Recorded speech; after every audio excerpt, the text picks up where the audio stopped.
All right, Dan, thanks. And as we continue our team coverage of the heat, how does this summer's heat wave compare to last summer's? Well, that's tonight's good question for Storm Track 15 meteorologist Michael Crowley, who took a trip to the Girard Park splash pad to explain the answer.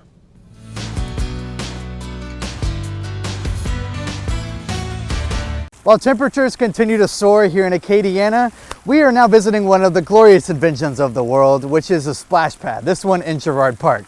And unfortunately, it does look like I am the only one here, which is a little bit sad. But anyway, while we wait for people to show up, let's talk about this summer versus last summer. So if you remember, Monday and Tuesday of this week, we hit temperatures of 98 degrees and 100 degrees.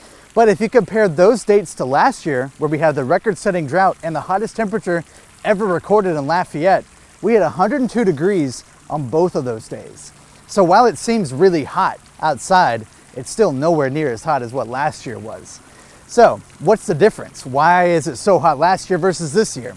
So first, let's take a look at last year's summer setup. So we had high pressure sitting right overhead on top of us, and that high pressure is honestly like you put a lid on a crock pot or a pressure cooker. That pressure is going to increase the temperature and send us way into the triple digits. This year, instead, we are looking at a much more rainy pattern. That high pressure is way over near the Four Corners region in the desert southwest. Instead, we get a lot more rain. That's going to cool us off. It's going to make us feel a little muggy, don't get me wrong. In fact, I'm feeling it right about now. But it is going to be a lot less hot in terms of those record-setting temperatures.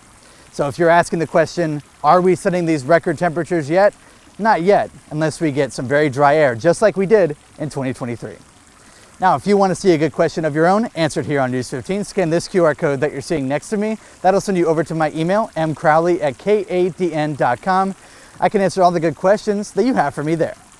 I'm Storm Track 15 meteorologist Michael Crowley. I'm enjoying my life out here, sending it back to you guys in the studio.